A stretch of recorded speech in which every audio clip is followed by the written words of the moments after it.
Welcome to HFCL Time Machine. Past, present, future, all connected. Let's step into today's chapter, where we explore how Thyssenkrupp Materials Services transformed its global network with zero-touch provisioning and open networking, and what it means for the future of industrial connectivity, automation, and intelligent enterprise operations. And I have to say, it is quite a monumental transformation. Truly massive. Massive is almost an understatement, actually. I mean, to put that sheer scale into perspective for you, the listener, we are talking about a company that distributes over 10 million tons of raw materials every single year. Right. Steel, non-ferrous metals, plastics. Exactly. Just think about that volume. If you think about it, that is like dismantling the entire Golden Gate Bridge, shipping it piece by piece across 40 countries, and doing that 12 times over every single year. Oh, wow. That is a brilliant way to visualize it. Right. And right in the middle of this colossal logistical ballet, they decided to completely rip out and replace their digital nervous system. Which is, an incredibly complex engineering puzzle. I mean, doing that without grinding those heavy-duty operations to a complete halt, it is extremely difficult. It is the ultimate risk, isn't it? Absolutely. Because, see, we're not just talking about upgrading a corporate server room over a long weekend. We're looking at over 150 warehouses, Yep. 30 processing centers, and 50 corporate offices. All spread across multiple continents. Exactly. It is a global footprint. Which fundamentally throws a massive spanner in the works for any traditional IT deployment. I mean, upgrading a corporate office network is mostly about dodging a few cubicles and making sure the printers stay online. Right. The stakes are quite low in a standard office. But doing this in an industrial setting, particularly one that handles millions of tons of steel and plastics, introduces physical variables that just break standard networking equipment. Oh, 100%. Yeah. The ground reality of Thyssenkrupp's facilities is inherently hostile to delicate electronics. Hostile is a good word for it. Let's paint that picture for the listener. Sure. So these processing centers are basically chock-a-block with thick metallic dust suspended in the air. Just floating everywhere. Everywhere. And then you have severely fluctuating humidity levels. You have extreme temperature variations depending on the geography. Right. But actually, the real nightmare for any wireless network engineer is the massive amount of electromagnetic interference, or EMI as we call it. Okay, let's delve into that interference aspect, because I think people underestimate how much metal impacts Wi-Fi. Oh, it is the biggest hurdle. Right. Because when you have giant cranes moving overhead and heavy machinery operating constantly, you are essentially dealing with an environment that is a constantly shifting Faraday cage. That is the perfect way to explain it, a shifting Faraday cage. Because, you see, you have these massive piles of steel coils that act as giant signal blockers. Yeah. Or, even worse, they act as reflectors. Bouncing the signal all over the place. Exactly, causing multipath interference. And the physical layout of the warehouse floor changes hour by hour as these materials are processed and shipped out. So the network map is never static. Never. Maintaining a stable radio frequency environment there is notoriously difficult. I mean, if an automated guided vehicle, or even just a worker's inventory scanner, loses connection because, say, a forklift moved a ton of steel into the line of sight, The signal drops. the signal drops, and the digital nervous system essentially misfires.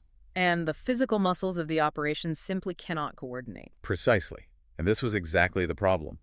The existing aging network was becoming a serious bottleneck for them.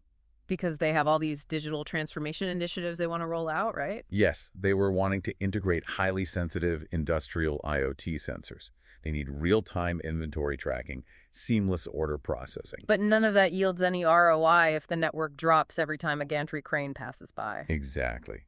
So the business stakes for getting this upgrade right were, well, existential for their modernization goals. The legacy system was essentially end of life. Meaning it lacked the data throughput and the architectural flexibility required for modern logistics. Right. They were basically sitting on a ticking clock. Okay, I have to pause you here and ask the obvious question. Go ahead. If the issue is simply that the equipment is outdated and the environment is exceptionally tough, why reinvent the wheel?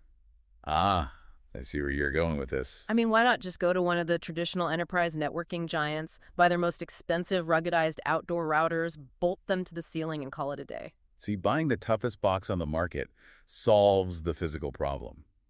but it creates a massive operational one at the back end. How so? Well, when you buy into a traditional monolithic vendor for a deployment spanning 40 countries, you immediately lock yourself into their proprietary ecosystem. Ah, vendor lock-in. Exactly. You become completely dependent on their specific management tools. You are tied to their licensing fees and their specific upgrade cycles. Which can be incredibly restrictive. Highly restrictive. For an operation with over 200 physical locations globally, Thyssenkrupp needed a holistic, centrally managed network, one that was completely hardware agnostic. So an environment that breaks standard hardware, combined with an operational scale that makes standard management impossible. Right. That is the core paradox. And that paradox is what forced them to abandon the traditional enterprise IT playbook entirely. It did, actually. It led them to a very unique multi-partner collaboration instead of relying on a single vendor. Which is quite rare at this scale. It is. They brought in HFCL to provide the core open technological framework. Yeah. Then EPS Global came in to handle the staggering global logistics. And there was a third partner, right? Yes, BE Networks. They provided the specialized hyperautomation software. Okay, let's examine that core framework first, open networking.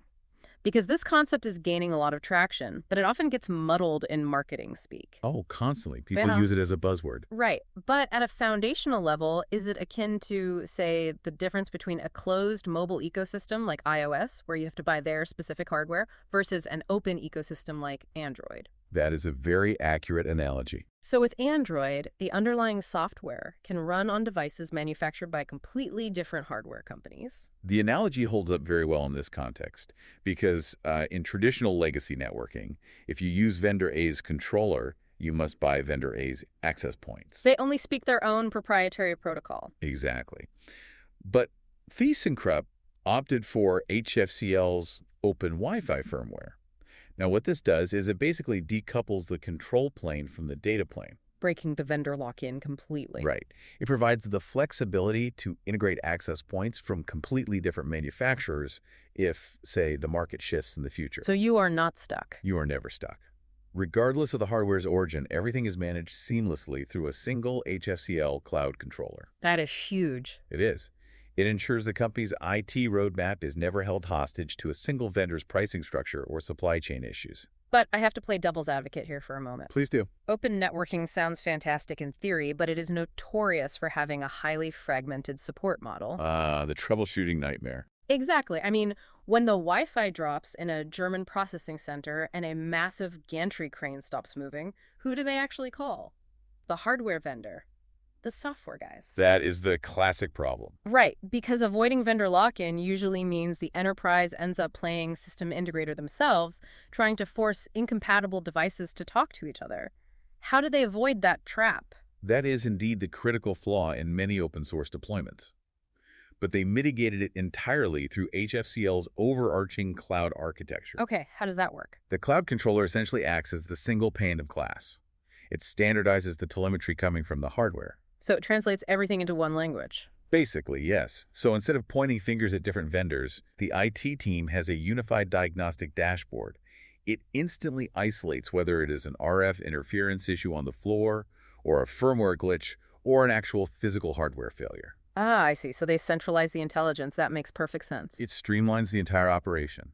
But moving from the software logic back to the warehouse floor, the physical access points still have to survive that hostile environment we detailed earlier. They absolutely do. I mean, software cannot stop metallic dust from corroding a motherboard. No, it cannot. Yeah. Which brings us to the actual hardware selection. Right. They deployed HFCL's Wi-Fi 6 access points, and these utilize highly advanced Qualcomm chipsets. And they use different models for different areas. Yes. They used a mix of 2x2 ceiling-mounted models for the indoor zones, and then highly ruggedized outdoor models built to withstand extreme environmental degradation for the tougher areas. Now, diving into the specifications of those access points, I noticed something interesting in the source material. What was that? The case study highlights an intelligent control plane for self-healing and self-optimization. Yes, a very crucial feature. But we hear self-healing thrown around a lot in tech. What is the actual mechanic behind this? I mean, the router isn't physically repairing its own broken antennas, right? No physical repairs happening there.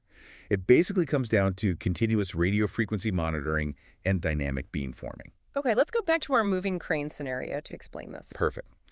So, as that crane moves and blocks the line of sight, the access point does not just sit there attempting to push a signal blindly through solid metal. Because that would just result in a dead zone. Exactly. These access points feature integrated omnidirectional antennas, and they are constantly measuring the RF impedance in their immediate vicinity. Wait, so it detects the drop in signal quality in real time? In milliseconds, actually. Once the intelligent control plane recognizes that physical obstruction, it immediately calculates an alternative route. Oh, wow. It communicates with neighboring access points, it dynamically adjusts its own power levels, and it steers the client device, say that worker's inventory scanner, to a completely different channel or frequency band that is unobstructed. It is essentially routing the signal around the physical obstacles using phase shifts and neighboring nodes completely automatically. Exactly. It is constantly self-optimizing. Yeah. The network recalibrates the RF environment without a human engineer ever having to log into a console to troubleshoot a dead zone. That is brilliant. It guarantees stability despite the chaotic physical environment of heavy industry. It does. It takes the human error and the manual labor out of maintaining the signal. The engineering behind that is genuinely impressive.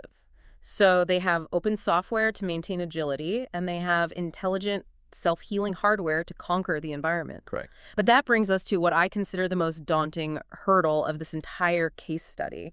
The logistics. Yes, the logistics. Yeah. You have over 150 warehouses and 30 processing centers scattered across 40 different countries. It is a massive geographical spread. How on earth do you physically install and securely configure this highly advanced network without deploying an army of highly paid IP specialists on airplanes all over the world? See, if they had done it the old way, the cost and the downtime associated with a manual rollout of that scale would be astronomical. Just the flight tickets alone. Exactly. You would typically need a certified technician at every single site to unpack the box, connect it via a console cable, configure the IP settings, and link it to the central server. Which is exactly where traditional upgrades always bottleneck. It just takes months.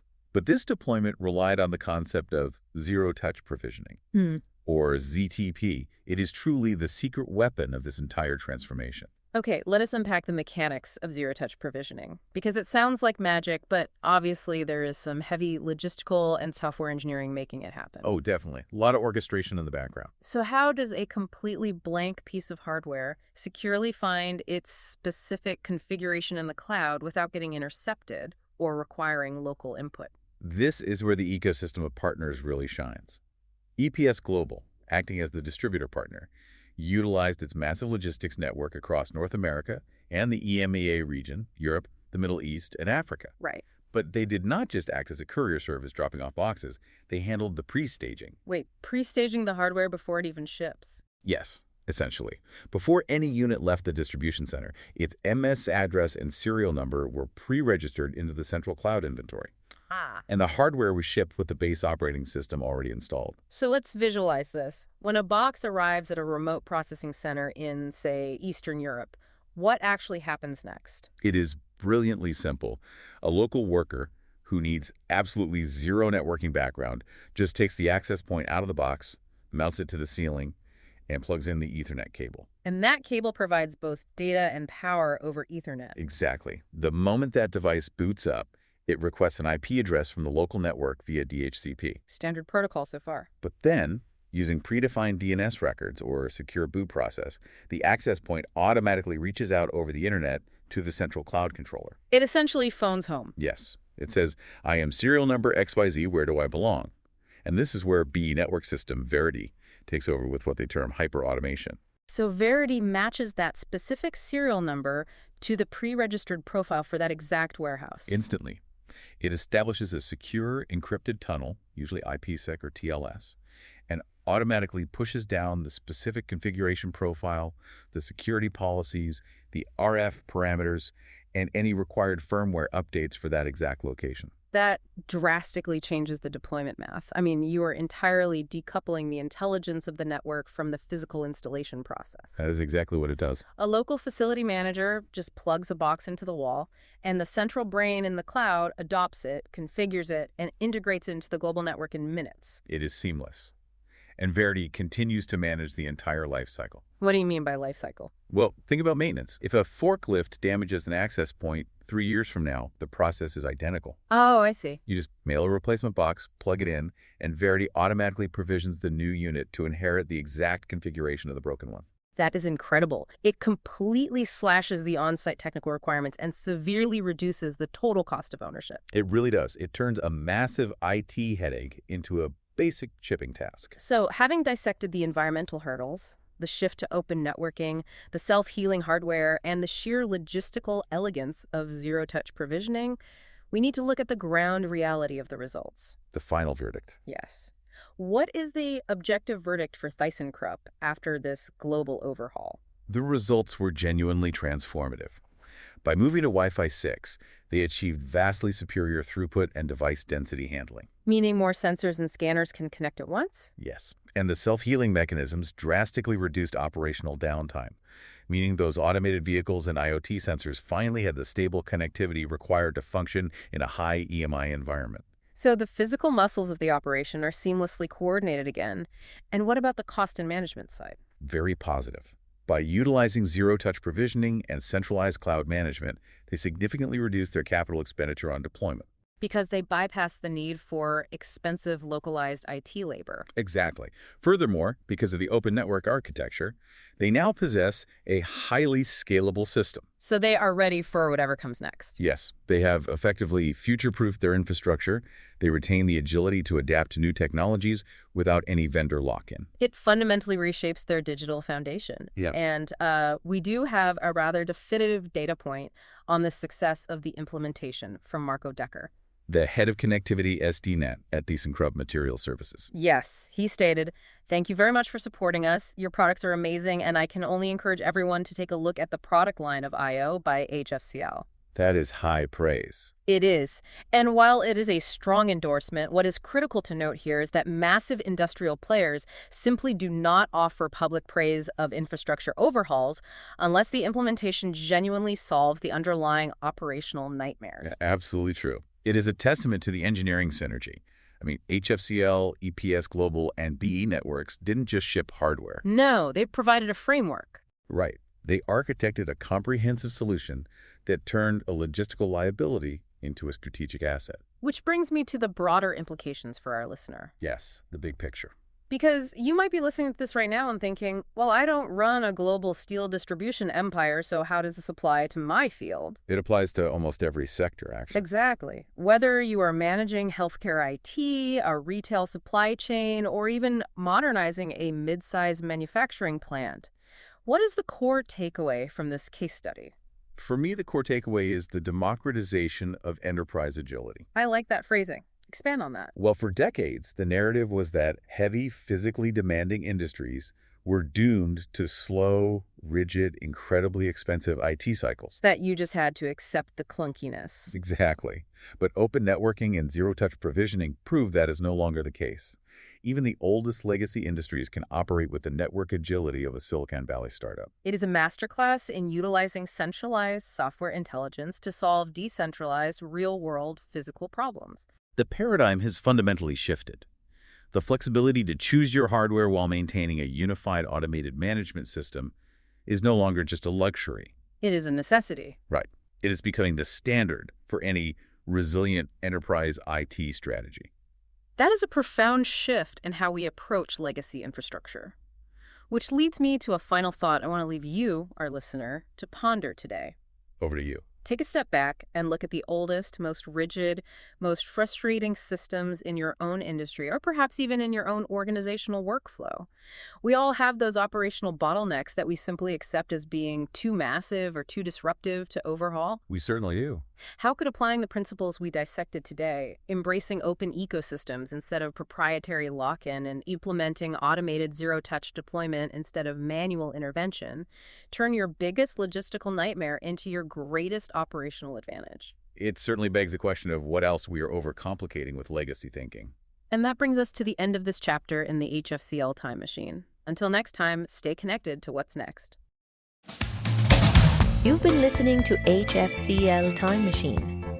For more conversations like this, find us on LinkedIn, Instagram, and YouTube.